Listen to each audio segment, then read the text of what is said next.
Hello and welcome to Fin Business. So we are here at Cybos in this wonderful city of Toronto, and we have Mr. Kiran Shetty, the country manager of India for Swift, and he is going to share with us some interesting perspectives. So hi Kiran, welcome to Fin Business. Thank you so much. It's a pleasure to be here. So Kiran, we have been hearing a lot about the GPI Yeah. that is being talked about and creating seamless payments internationally and giving transparency to the payments scenario globally. So can you give throw a little bit light on, what are the developments in GPI till now, Yeah. and where are we from an Indian perspective there also? GPI is one of the greatest innovation that the correspondent banking has had in its history. We've been in correspondent banking business for about 40 years, and this business has been running exceptionally well. But the community and customers have started talking about seeing how we can help them reduce the timeline and make cost and other pieces more transparent around correspondent banking. And that led us to look at GPI, which is Global Payment Innovation. Today, the beautiful thing about GPI is that from the start of the idea to deployment in about 18 to 24 months, we've seen a phenomenal progress to the fact that there are about 120 banks that have already signed for GPI, which accounts to about 75% of the global correspondent banking traffic. In India, we are delighted to partner with ICICI Bank and Axis Bank. They have become the pioneers in adopting GPI. There are about 24 banks that are live on GPI rails today, and they have already touched about 2 million transactions. So it's been a great success story, and it brings complete transparency in terms of where the transaction is. It brings in complete transparency on what's the cost structure.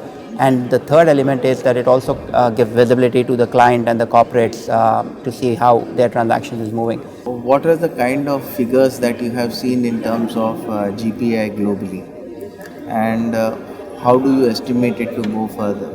So if you look at it from the time that we've gone live, that's been probably about 2 to 3 months, we've reached 2 million transactions.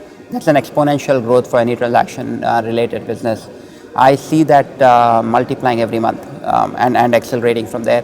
I believe that in a span of about 12 to 18 months, GPI will be the new standard for correspondent banking, and every bank will be on GPI rails that is interested in correspondent banking. That's how I see it. There has been a lot of talk on security, especially when it comes to payment. It is preceded by talks on security. So how secure is GPI, and what are the security standards that you are following there? So first of all, let me assure you that Swift as a company has never been compromised from a cybersecurity perspective. We have the world standards as far as security is concerned. However, given the evolution of crime around cyberspace, we believe that there are increased guidelines and principles that we need to mandate with our customers so that they don't get compromised. And we are doing a customer security program where we are mandating 16 principles. And then we've given 11 prescriptive. Right now, we are requesting the banking community to come and tell us where they stand against those 16 by the year end, and then tell us how that will evolve in the 12 months after that. So we expect that it gets concluded by 2018, and they all comply to those standards. So as far as GPI is concerned, we apply those same global standards of security principles, and it comes with Swift stamp, so it's world class. I can assure you that, and all the other principles that we mandated will comply to GPI as well as we progress from here. What has been the major hindrances when it comes to what you have faced from the banking fraternity when it comes to adoption of GPS? So for example, in India, I think 2 banks have already enrolled. A whole lot are yet to be enrolled. So what are the problem areas that banks see, or they talk to you when they delay their process of getting enrolled into the GPI? I think we have not had any delay as such in terms of enrolling into GPI. There has been an overwhelming response. I think there is definitely a concern around how the charges will evolve, given that there will be so much of transparency in the way transactions are dealt. But my simple answer to that is that it is inevitable. Given the world and nature we operate in, we have to be very competitive, and we have to create value for the customers all the time. And the way GPI is moving, I think nobody will have choice but to be on that platform fairly quickly. So that's how I put this perspective. In your assessment about the banks in the country, how do they fare, or how secure is the current banking scenario in the country that you are operating in? So let me talk about India. And if you look at India, I think the regulators have been very proactive in terms of demanding from the community and prescribing to the community guidelines around cybersecurity, mandating cybersecurity officer reporting into the board. So I think regulator has taken a very significant and pole position in terms of prescribing standards here. So I'm very comfortable with how we are moving in India. Lots needs to be done, and keep in mind that it's an evolving world.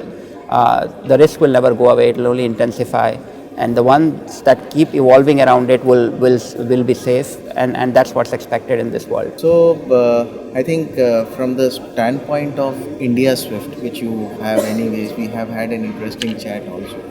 Are any such kind of India Swifts, operating worldwide in different countries, or is it only a specific thing with respect to India?